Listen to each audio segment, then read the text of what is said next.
Hi, everybody. Welcome to the new normal. I'm your host, Lisa Davis, aka Like Queen Lisa. Today is a great day in America.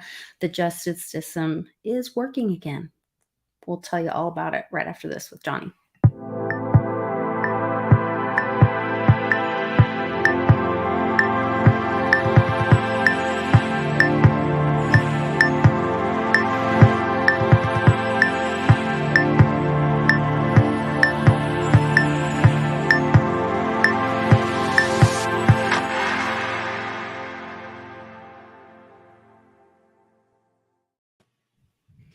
Johnny, is this a great day for? I feel like it's like the crypto Independence Day, which all this good news coming out with the Ripple SEC versus Ripple case. I was kind of bummed out when the library case ended and the judgment dropped, and they just kind of avoided what they've been doing for so long. Just avoided talking about you know tokens in secondary markets, and just kind of like, well, nope, there's no law for that, so we're not going to talk about it. And I guess this one really it said everything else is not a security, but said that it was a split decision, is my understanding, and that only the first like ICO part. So they did have to pay a fine, but I don't know. I'm pretty excited about it. What are your thoughts? Yeah, it seems like big news. I mean, I'm obviously not an XRP fan, but Right. it's good for the crypto space. So it's good for the crypto Yeah. space I'm a fan of, and I think it sets a good precedent. Um, you know, they've been too vague. Enough's enough already. Like, we, the people, have had enough. Tell us, clearly define what's a security and what's not. Don't leave it. We've talked about this before. Don't leave it as murky gray water. So this sets the stage and sets a precedent to actually move forward, which is really exciting. Right. So that was another thing. We're going to be doing a video on the Very Dow YouTube channel. And so I've been talking to some friends. Some are former attorneys. Some do some other work fighting in the crypto space. But I guess there's been all these settlements in the past with the SEC and crypto companies. And when a settlement happens, it does not set precedents. But when a judge's order comes down, when this is different, this is a summary judgment, and so that can set precedents. Now, it's my understanding they have one more appeal. The SEC could try to appeal this, and Caitlin Long tweeted out that what she kind of predicted was that Congress was going to finally step in and do their job, I guess, because the judge basically said, like, the old Howey test from what is it, the 30s or something? Yeah, it doesn't apply. That applied to the first part of the transaction, but then everything else, once it became crypto, she doesn't have laws to interpret that, because Right. do not fall under securities laws. So, Let's have I'm sorry. Go ahead. let's have these people do their job. I mean, that's what we elected. That's what they've been elected for. Do your job. Define what is a security, exactly what tokens are, what's not, why. And, again, this wishy-washy stuff is by design.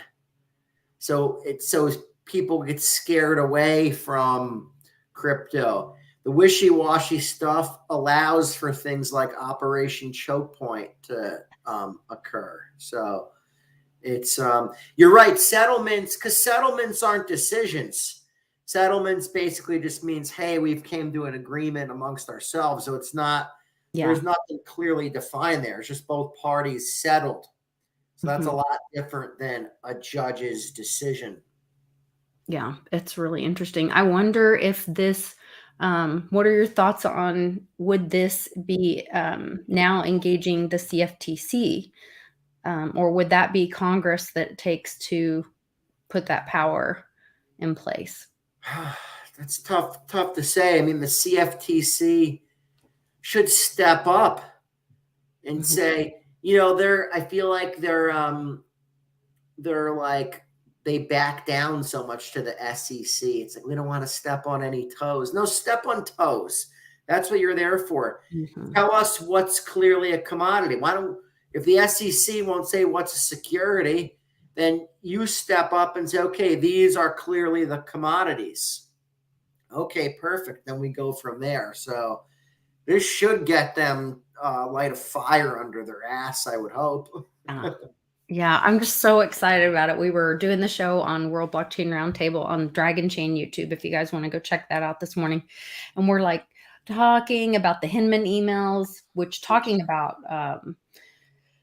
wanting that kind of shadowy uncertainty in those Hinman emails. It really exposes where he went against his own, like inner office, advocates and whatever. Not to mention, of course, he was getting paid $15 million from his attorney firm or whatever while he's supposedly working for the SEC. I'm sure there's nothing corrupt there, but No. I digress. But he, but they told him like this will cause, what was the word you just used?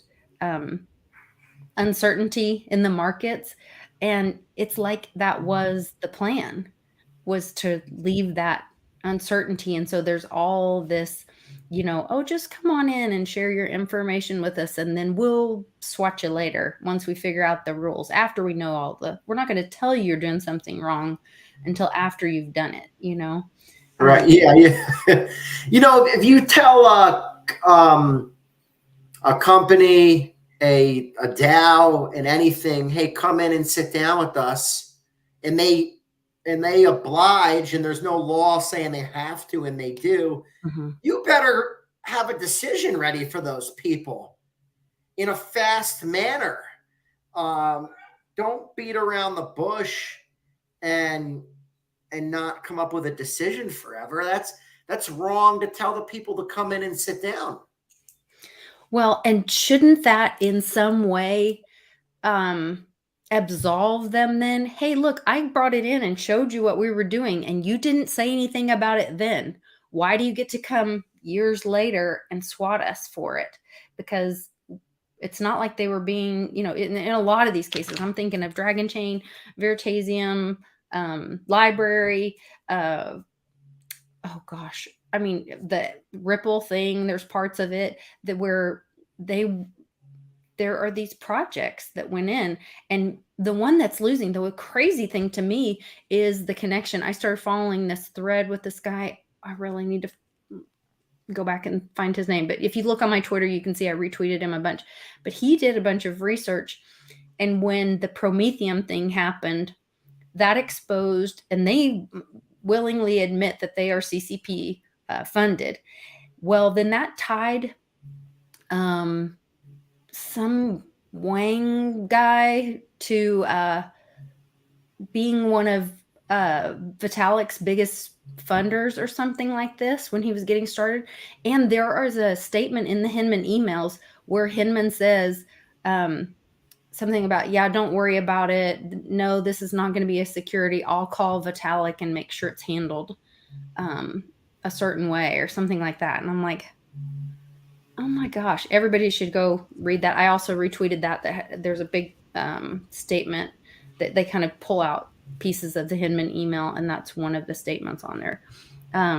So all these ties back to China, and not just China, but the CCP. Right. We're seeing this through Ethereum, Vitalik Buterin, those connections. And then they said that was it that Wang guy pulled like 400 million out of FTX the day before it got. I'm sure he didn't know anything. I'm sure it was just. I mean, I always tell my little boy when he tries to pull one over, I'm like, you can act like you're stupid, but don't ask me to act like I'm stupid. Actually, speaking of that, we should give everyone the heads up about Voyager. If anybody had money in Voyager, there's a window of where you can withdraw your crypto. It's not all of it, but it's whatever I think they gave people back like 35%, 32%. between 30 and 35% of what they had. And again, at lower prices, that's where it was kind of like we were locked in at. But whatever you get back, regardless, you have a window now where you can move it to an external wallet. So you can take the tokens? You can. Yep. Yes, you can. But you can only take 33% of the tokens? It'll show you when you sign in, hey, here's what you have available. Yeah. Okay.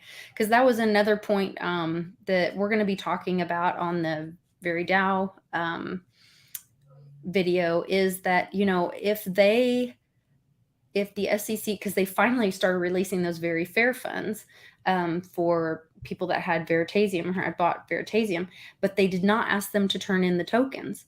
Well, if the tokens are securities, why did you leave unregistered securities out there in the market? Right. It doesn't. You didn't make people turn those in. Right. They just gave them the refund or reimbursement or whatever. I don't know. The whole thing is so shady, but it's, I guess at the same time, it's being exposed. Oh, did you see also too? Mashinsky was arrested today. Yes. Yeah. I saw that. And he said that he's taking Gensler down with him, was the comment I saw. I mean, he should. He should. We all know what Gary did. Who knows? I mean, Mashinsky, you know, I never knew what to think of that guy. So he spoke when he would talk, you're like, yeah, wow, he's talking bad about the banks and this and that. And like, he gave a good message. I never trusted him though, from his energy and looking at him. I always say, like, look at people's energy. Like, he was always very shifty to me. He seemed very sneaky always. So he was never someone that I trusted, but he talked a good game. You were like, oh, wow, this is kind of what we want to hear, kind of thing. So you almost wonder, was he, you know, who was he? Who was behind him? Who put him up to that? That's where my brain goes. Who's really behind these people? If we see them, they're not the top guy. We don't ever see the top guy. The top guy, you know, the fall guy, it's like FTX. It's like, oh, they got him, Sam Bankman-Fried. Take one look at that guy. You think he was the top guy? I mean, come on. I don't think he even does his own laundry, to be honest. Or knows how to do his own laundry. But he does his own laundry. That guy's a space cadet. Yes. No, completely. There's a couple things I wanted to touch on. Part of it, while we're talking about the Gensler thing, was the you know, the whole idea of the fall guy and somebody getting taken out for it. And there is this whole conspiracy theory that you know, that Obama pardoned all of those bad guys for things, because if you look at who Gensler is, like, Jay Clayton is kind of is the guy that precedes him. And Jay Clayton's the one that went after all these projects and tried to, like, destroy crypto when the market went up in 2017. And, you know, us normies, not me, but some of these normies I was just getting into it, but were, you know, when Lambo in and all this, you know, and all of a sudden there was this new class of people that would qualify as an accredited investor. And, you know, the elites don't like that. They don't want you playing in their sandbox. No. And even before him was Hinman, of course, you know. And so we're looking at this 2 generations out. Well, then the day that, or the day before or the day after, somewhere really close in there, that Clayton leaves and Gensler comes in is when XRP is filed. So then Gensler gets left holding the bag to look like the bad guy to all of the new free system.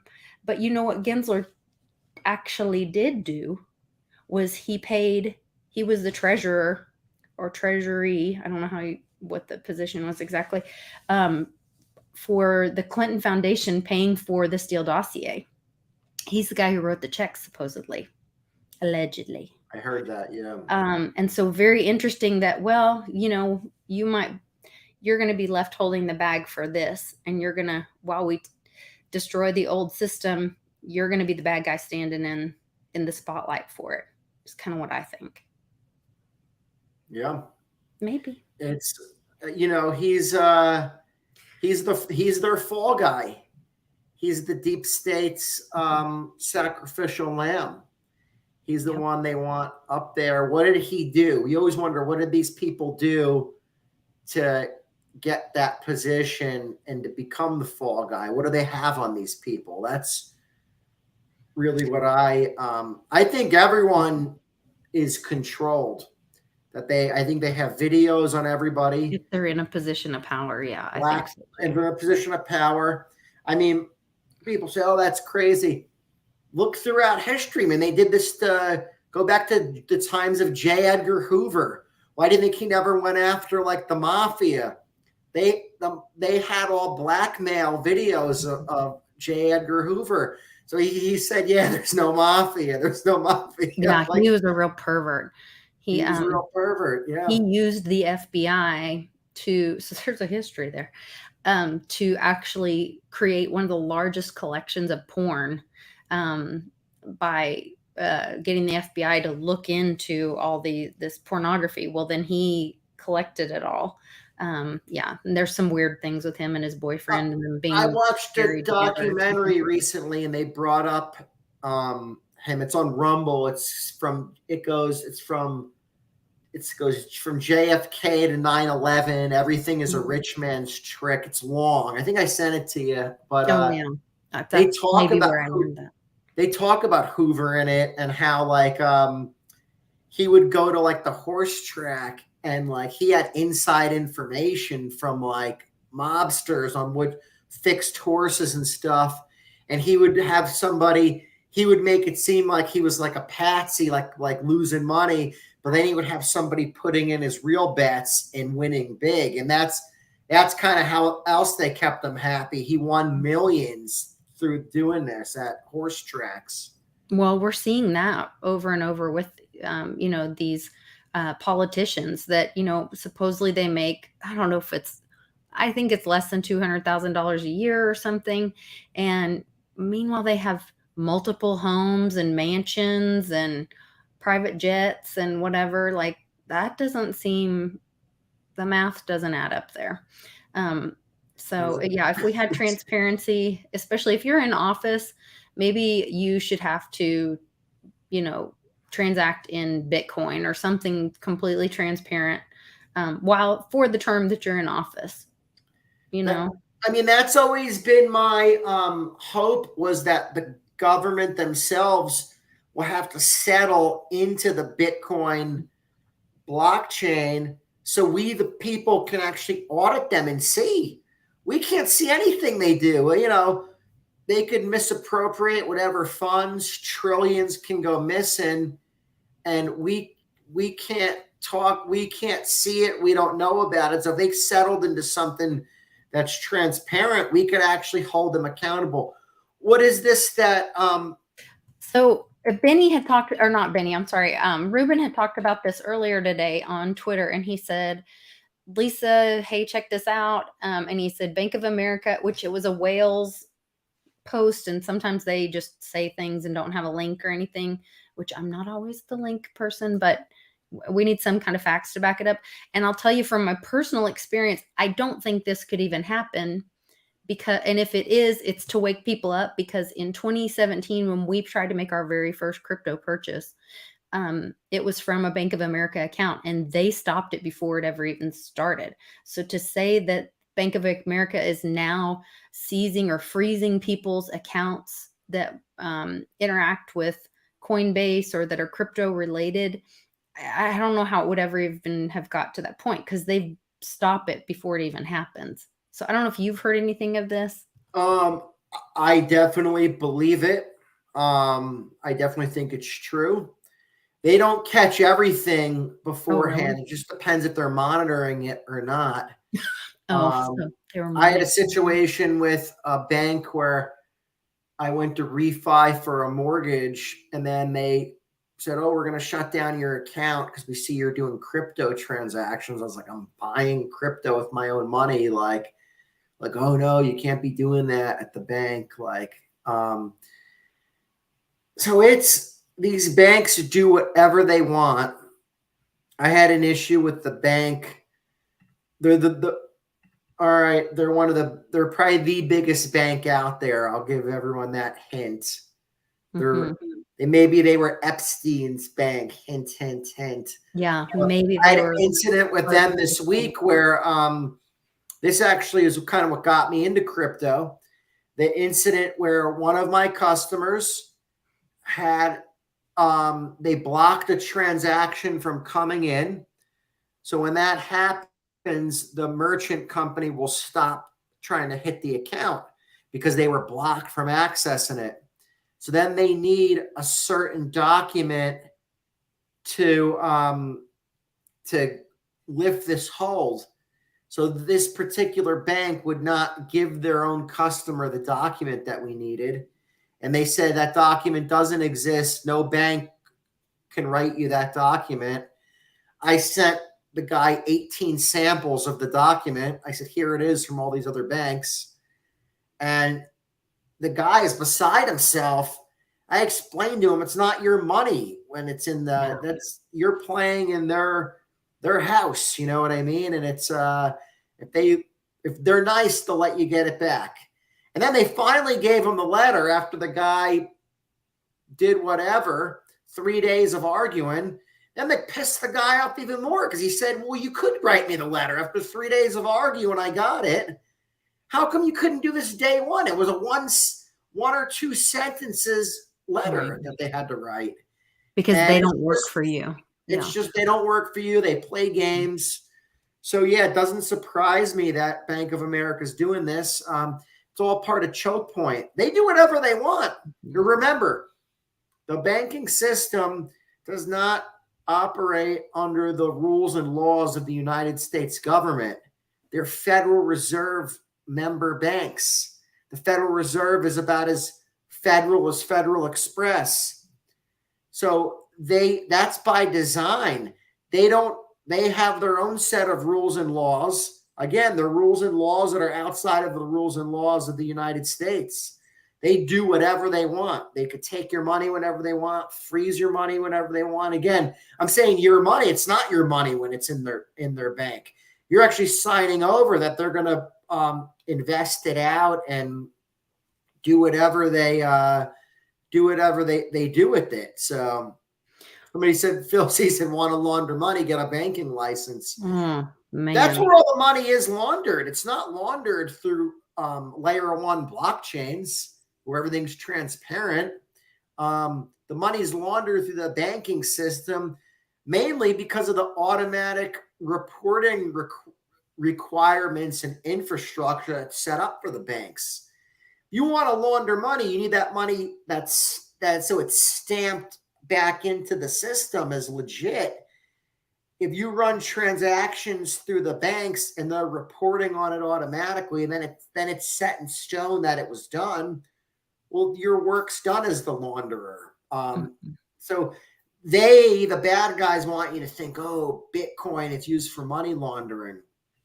I mean, it's probably the hardest tool to use on a layer one blockchain. It's probably the hardest way to launder funds. Not that you can't do it.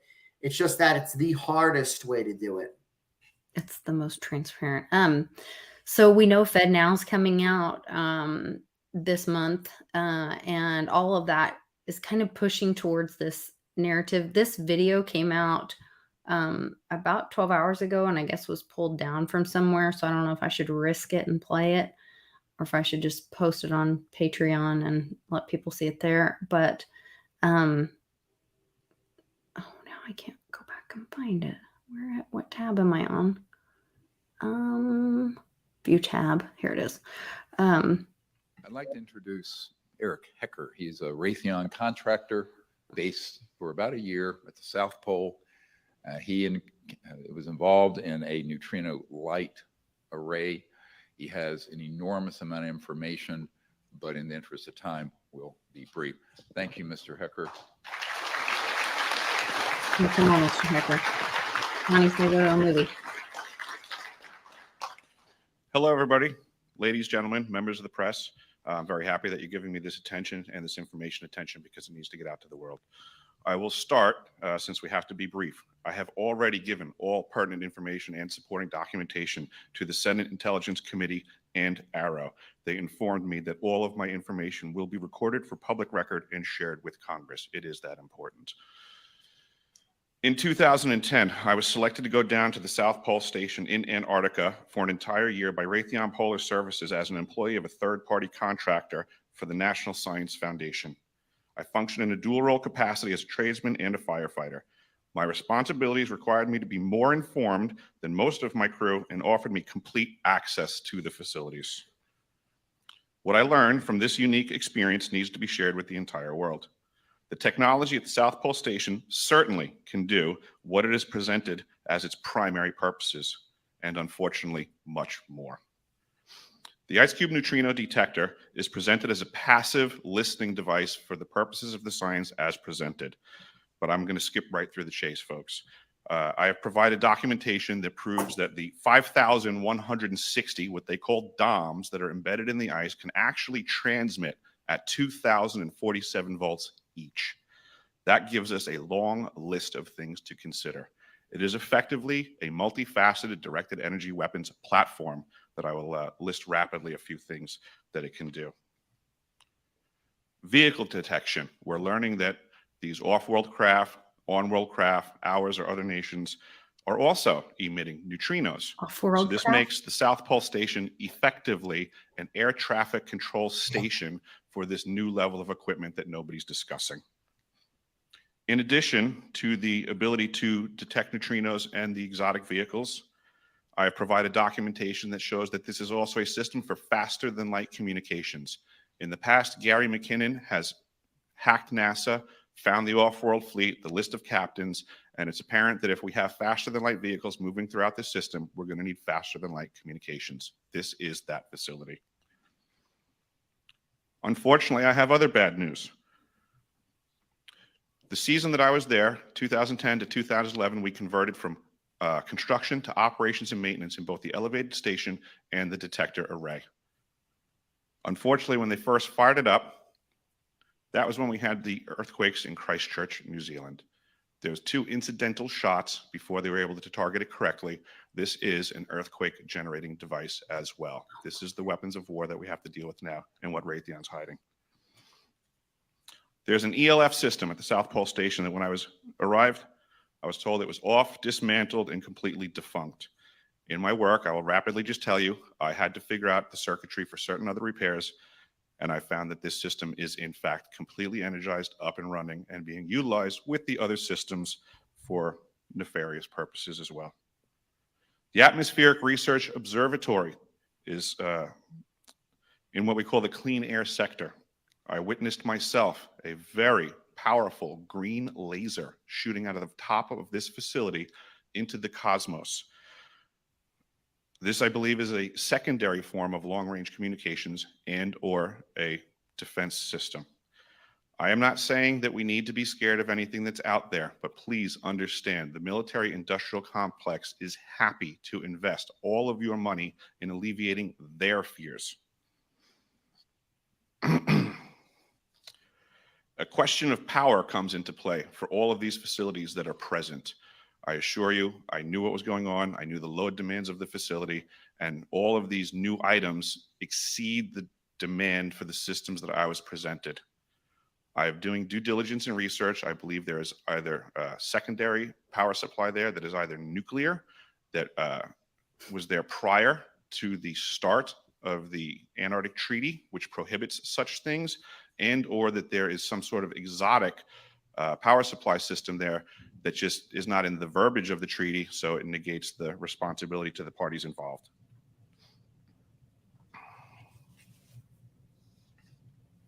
I think that pretty much covers it for time. If anybody wants to. I think that pretty much covered it. You just talked about off-world crafts and nuclear facilities, nuclear facility creating earthquakes. That's weather manipulation, and We'll go back and rewatch that again. Wow. Gosh. And share this with everybody. Yes, yes. I mean, do you remember wasn't there some Antarctica data in Uncle Cliff's? He's always talking about time? Antarctica. Yeah. He's always talking about it. He's been talking, I know, on some of his Substack videos, he's mentioned some stuff. Okay. Yeah. Yeah. So check out his Substack. Yes. And yeah, he's been really prolific lately. Like some days you get even 2 videos or voice message things. So that was always good to listen to. Oh my gosh. Well, I'm excited. I hear you've got a hot date. You're headed to the movies after this. Yes, yes. I'm very excited for you. Cool.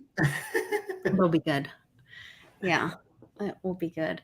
And what was the other? I'm just so excited. I'm like talking. I'm talking over you. I apologize, but No worries. I'm excited that you're excited. Well, I would say keep your eyes on the market, and this is good news. So we've had enough bad news for a while. Now it's time to start paying us back. You know what I mean? So it's yeah, I think people are. I heard the other day that 107 and Rodriguez, whatever his name is, were talking, and he finally told the guy, just shut up, stop interrupting me. I'm trying to tell you how it's going to go down. It's going to be difficult, but we have enough people awake now, and it's time to pull the plug. So, Monday's the 17th. Maybe we'll see something exciting over the weekend. Keep your eyes open, but always be ready for false flag events to distract you. So don't get too excited. I know. Well, and like the XRP thing or the Ripple thing today, the when Ripple's, split decision with the SEC today, everybody gets real excited. I think XRP pumped like crazy while we were on the video. The boys were pulling it up, and but they can appeal. They have one appeal in there, so we'll be talking about that more on